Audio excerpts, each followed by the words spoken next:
And if you're blaming some external force, that's absolute nonsense.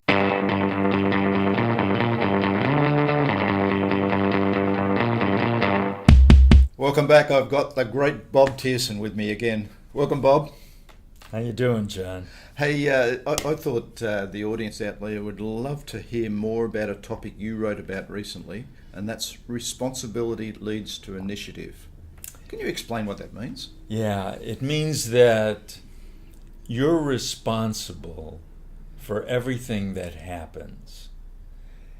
If you blame external forces for something not going right, you're just kidding yourself. Many, many years ago, decades ago, I was in a community and I called on 2 service stations. Yeah, like garage, fixing cars. Repair shop. Mm-hmm. And the first one I called in, I walked in and it was like desolate. Nobody was there. There was a guy sitting on the stoop. No cars around. He looked dejected. I handed him my card and he started laughing. Advertising. You see, the whole area was torn up. They were working on the streets and everything was torn up. Mm-hmm. And there was no access. There was access, but the man had no business. And he started laughing, advertising. He said, "Are you kidding me?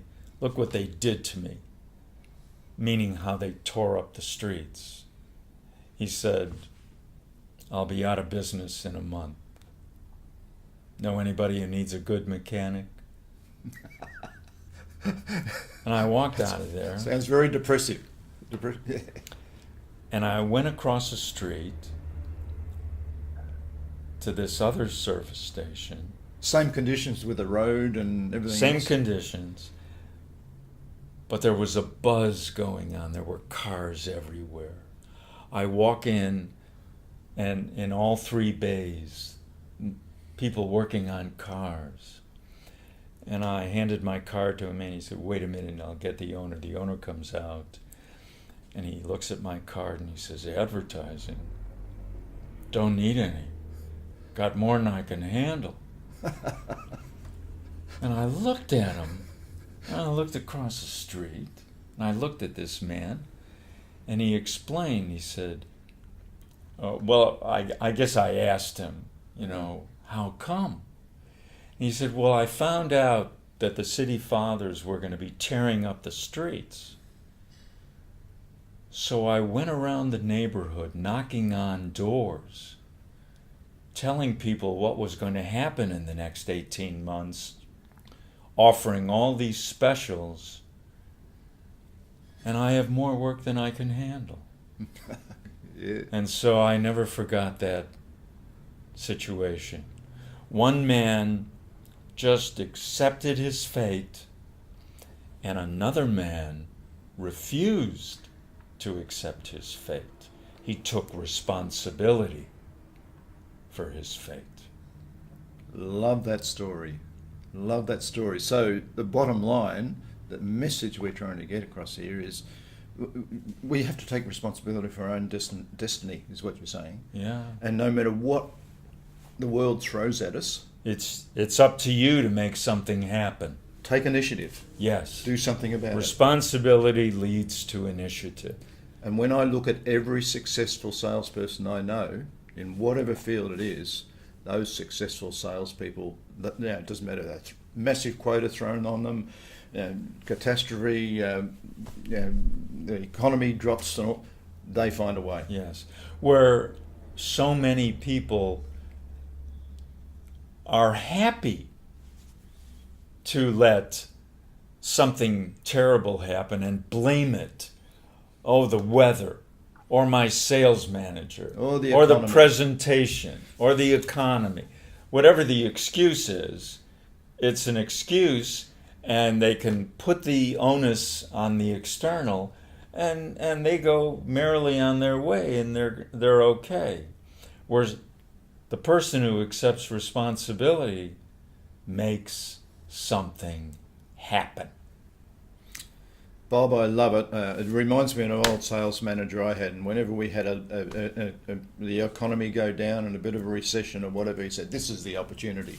All of our competitors will have that as an excuse. We'll go out and we'll show people how they can be better off in a recessed economy, and we'll win the business. And he was right. Taking the initiative and focusing on that versus, hey, we've got a real problem. We're not going to make our quota. Nobody's got the money to spend. I can tell you another story, John. Please. In the same vein, I remember years and years ago when I first started out in sales. I was in real estate. I did it very poorly. I was very young, and the owner of the company hired a man.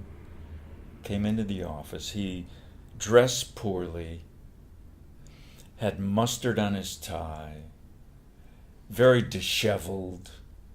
And everybody in the office laughed and thought to themselves, there's no way this guy's going to succeed.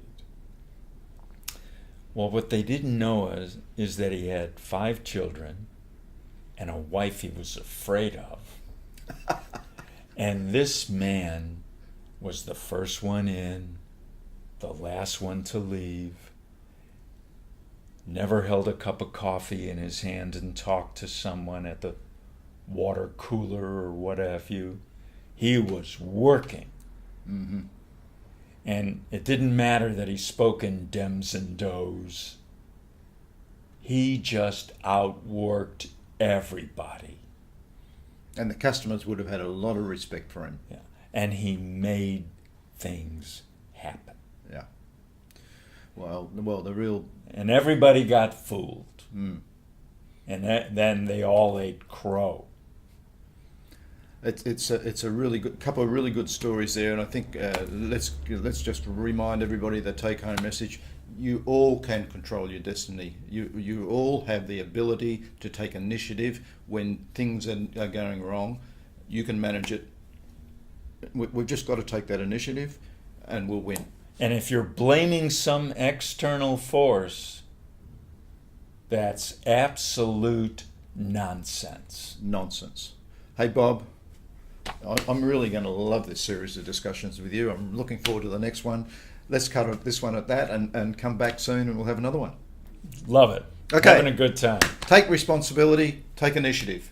Thank you very much. Good to have you, Bob. Thank you, John.